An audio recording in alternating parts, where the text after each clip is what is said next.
All right, here we go. We're gonna do it. We're gonna go to Gnork Cove. How many gross noises can you make with that sound?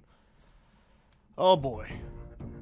So when I was a kid, I used to think that these guys were naked, basically, and that they shit themselves when they died. And I used to think that these giant tanks out in the background were supposed to be giant rolls of toilet paper.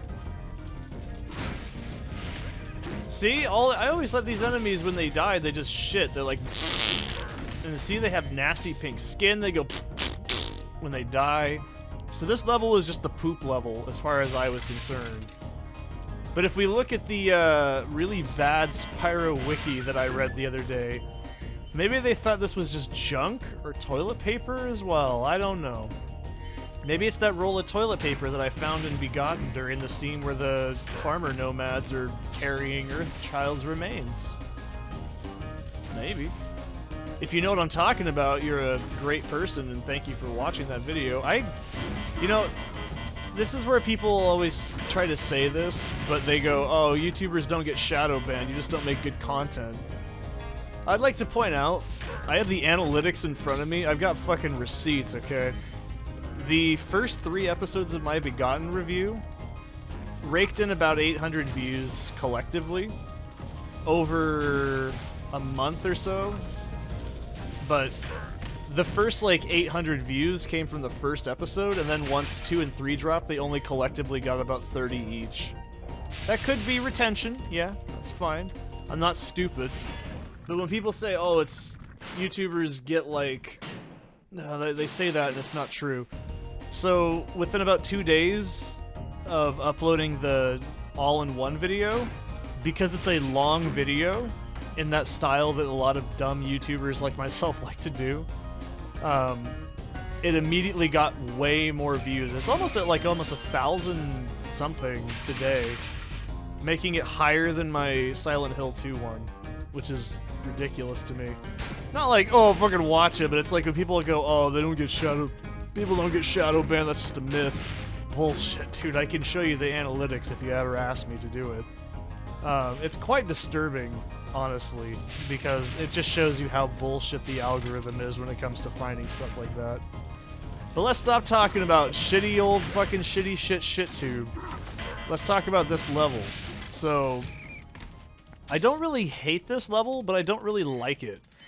And when I was a kid, I tried so fucking hard to blow that up. I swear I did it one time without doing what you're supposed to do.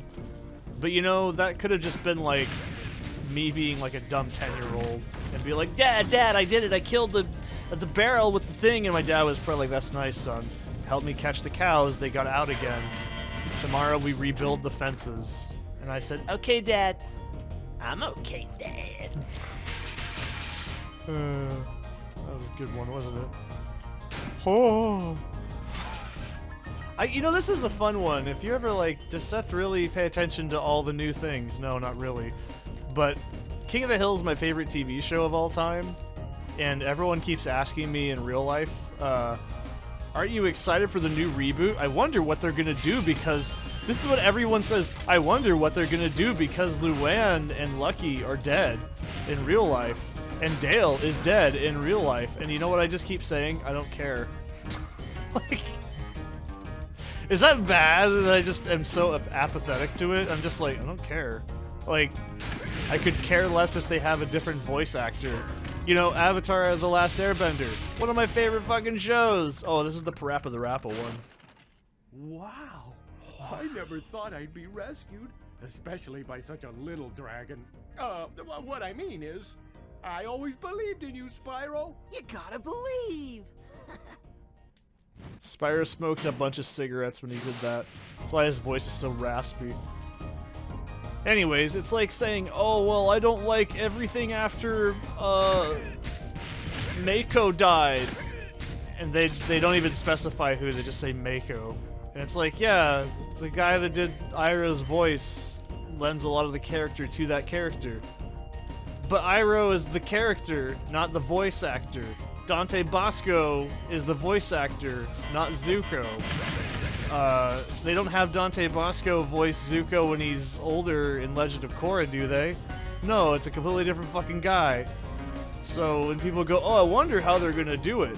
You know, they didn't have the fucking guy that voiced Aang voice. Fuck you. They didn't have him voice older Aang with his nasty looking head in Legend of Korra. You know, I wonder how they're gonna do it. You know what they're gonna do? They're gonna hire a voice actor, and they're gonna go in and they're gonna deliver the lines, or they're just not gonna have the character in the show. Why is it such a fucking big deal? This is such a pedantic gripe on my end, but it drives me fucking crazy when people immediately, that's the only thing, they don't even know anything about the show. Usually they just say that. They're like, I wonder how they're gonna replace them. Who fucking cares? If it comes out at all, okay? There's supposedly a fucking Happy Gilmore 2 in the making as of like making this, you know, and I'm like thinking, how are they gonna film Happy Gilmore 2 in this day and age? No, I don't fucking care. There's supposed to be a key, but I already broke the chest. One of the few instances where you can do this. But it's like, dude, who fucking cares? Avatar's, I mean, King of the Hill, the last propane bender. That's my point, is everyone's like, oh, King of the Hill revival, yeah, we need that, and then they did it with Beavis and Butthead, and it wasn't that good. And I've watched both revivals of Beavis and Butthead, and they really weren't that good. It really just grinds my fucking gears. It's like, just because it's a revival does not mean it needs to even happen. I'm like, man, King of the Hill had a good ending. It technically ends twice, but I'm not going to tell you how I know that. I'm just so smart. So, alright. I guess I'll do this one. Since there's only 4 levels, we'll do these 2 in one. So, oh, it just drives me insane. It really does, because it's all they focus on. I'm like, fuck, dude. Does it really matter? Also, they got fucking guns. Couldn't get away with that in this day and age. Yeah, think about it. They got guns. When I was a kid, they had games with guns in it. It was real. Fucking... Yeah, they have a fucking pump-action M16, because those totally exist. I know why they do it. It's because it gives you a second to react. But realistically, that kind of a rifle would not have one. That pump action is infeasible. It would be a bolt or a charging handle. Oops! Oh, fucking Seth's an American, that's why he knows that. There's Americans and their guns. Am I right, guys? Shit! I talk shit about the Second Amendment, that's why I died. But no, it just drives me insane, because everyone always fucking focuses on this. They always just say, oh, well, they're gonna do this. You know what? If the show isn't even about those characters, great. That would make me even more happy. Fucking... What the fuck? Boom! I love that sound they make. No, here's the other great one. Okay. For fuck's sake! It's because I'm being negative. This is what happens. It's like when they say, oh, well, how would they handle issues like transgenderism in the King of the Hill these days? And it's like, fuck, dude, they already did that in the later seasons. The later seasons also aren't that good. Well, how would you know? Because I fucking own every season of that show on DVD, and I've seen every episode when they came out. You fucking... Chudwungus. I almost said, like, you Skibbity, and I was like, no. You fucking dumb shit Skibbity. No, it's like, if that's the only thing you can think of, King of the Hill was always social commentary. What the fuck are you talking about? There is so much social commentary in King of the Hill. The reason it didn't need a revival was because the show was always modern. That's why shows like Beavis and Butthead did not... Can I stop taking damage, please, for like 1 level? That'd be great. That's why shows like Beavis and Butthead only worked in the period they were made in, because they were social commentary for the fucking show they were made in, and when they tried to make it modern, it just seemed fucking weird because the characters hadn't aged. That is why it didn't work as well. It also just wasn't very funny. And I don't think that either the first or second attempt at reviving Beavis and Butthead because of nostalgia pandering was that good. The audio quality is way too crisp. They add a boil effect for no reason on it that just looks unnatural and weird. The art's not that bad, but it's just not that engaging. It's because Alright. Beavis and Butthead worked because it was a satire on stupid, dumb shit 90s. Be on the lookout for Nork Commandos, Spyro. They better be on the lookout for Me! No, it's like, okay, it was a commentary of dumb MTV watching dumb shit teenagers. It was not meant to be a taken seriously show. And it's like Idiocracy. Everyone always goes, Idiocracy's predicted the future, man! And it's like, no, the world's always been this dumb and you just haven't realized it because what kind of idiot waters plants with Powerade? That's not the line. What kind of idiot waters plants with Gatorade? That's a funny joke. You know, it's like, okay, why is Office Space one of my favorite movies? Because I've worked in an office condition. That movie is so fucking funny. It's not like perfect, but it's really accurate to what it's like to work in an office complex. Dunked!